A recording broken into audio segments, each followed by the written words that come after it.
I'm Jean-Xavier Hecker, co-head of ESG and Sustainability Research at JP Morgan, and you're listening to At Any Rate, our global research podcast, where we take a look at the stories behind some of the biggest trends, themes, and industries in markets today. Today's topic is hydrogen and its potential role in driving energy transition across several hard-to-abate sectors. As it currently stands, hydrogen is mostly being used as a feedstock within other manufacturing processes rather than for its energy properties.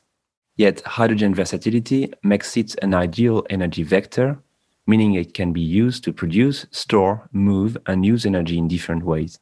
That time might not be far off, with experts believing that a hydrogen revolution is quickly gathering momentum. So why now? I am joined by Patrick Jones, JP Morgan analyst for European mining, steel, and now hydrogen, to explain. Thanks for joining us today, Patrick. Thanks for having me, Jean-Javier. So Patrick, can you tell us some more about the renewed interest in hydrogen? Is the revolution real this time? Interest in hydrogen is certainly far wider than it was during previous episodes of Hydrogen Hype. The whole hydrogen value chain is now being considered, and there's significant investor, corporate, and political interest in the role that hydrogen could play in addressing climate change. And what is it about the current climate that's giving this hydrogen revolution momentum, Patrick? Part of it comes down to a change in focus. This time around, the focus has become broader, highlighting hydrogen's potential in decarbonizing multiple sectors, while previous episodes of Hydrogen Hype were focused on single end use or addressing the prohibitively high oil price. Now the focus is squarely on climate change and decarbonizing multiple hard-to-abate sectors, against a backdrop of net zero emissions targets becoming the new normal. We also need to consider several factors which are making the prospect of hydrogen adoption much more credible and appealing. One key driver is cost. The critical barrier for water electrolysis, or green hydrogen, has always been renewable power costs, but we're seeing these falling, and it's likely this will continue. Current green hydrogen costs of $3.4 to $5 per kilogram will likely fall to $1.7 to $2.8 per kilogram by 2030, according to our proprietary model. The COVID-19 pandemic is another growth driver spurring on the hydrogen revolution. In a macroeconomic context, the current ultra-low interest rate environment represents an opportunity, and a hydrogen economy could create jobs. With large fiscal policy packages more politically acceptable, there is also the opportunity for large infrastructure projects. To give one example, the EU expects every billion euros invested in hydrogen could create around 10,600 new jobs. With envisaged investments of 180 to 470 billion euros by 2050, this would represent 2 to 5 million new jobs.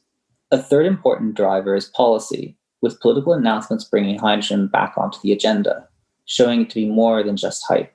Hydrogen deployment is becoming part of announced political ambitions. In 2020, 10 countries, as well as the European Union, announced specific hydrogen strategies.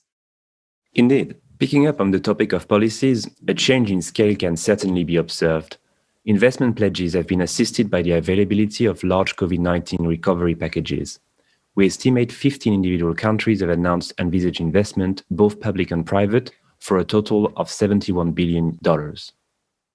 While there is still a lack of visibility when it comes to hydrogen-related investment, we get a sense of it being scaled up when considering individual countries.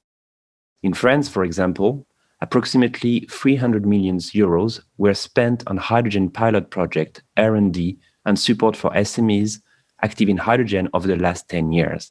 In 2018, the first hydrogen plan envisaged an investment of 150 million euros per year.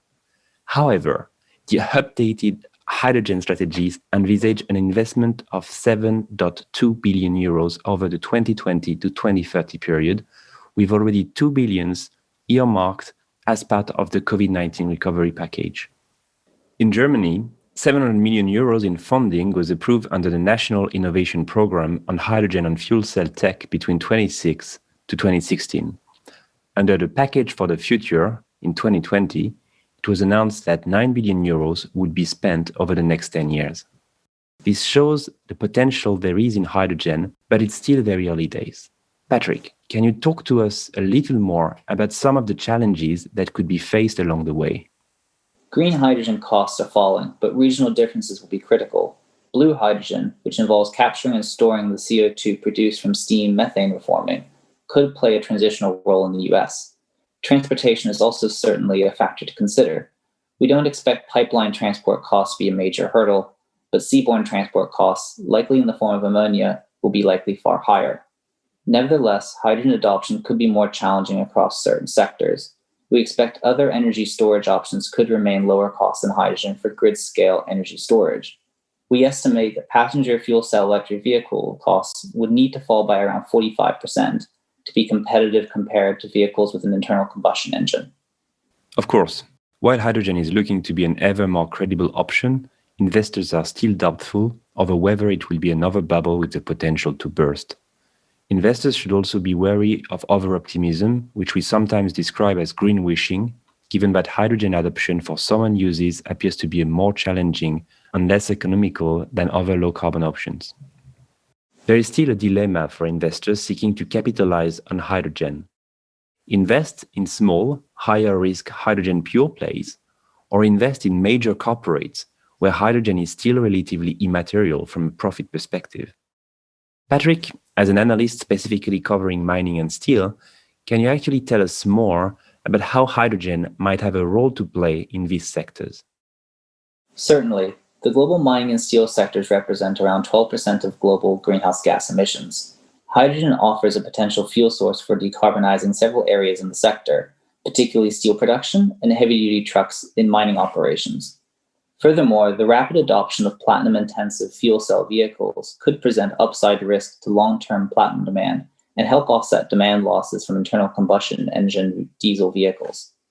The global steel sector is one of the hard-to-abate sectors that we previously talked about, since decarbonizing the industry is not as simple as switching to renewable power.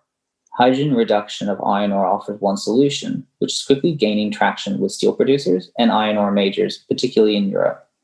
And actually, our analysis shows that hydrogen-derived steel OpEx can be competitive versus typical blast furnace steel with a $2 per kilogram hydrogen cost and a $25 per ton CO2 price. We also don't believe that hydrogen-derived steel is a huge technological leap, and the hurdles might be lower than they are often perceived to be. Many EU steel producers are now accelerating their plans to bring low CO2 steel to the market. We increasingly believe a non-inconsequential share of EU steel output could be derived from low CO2 sources by 2030. That's interesting. Thank you very much for the insights, Patrick. And thank you for joining us today. It was really great to chat with you. Thanks, JX. Great to be here. This communication is provided for information purposes only. Please read JP Morgan research reports related to its content for more information, including important disclosures. 2021 JP Morgan Chase & Company, all rights reserved. This episode was recorded on March 18th, 2021.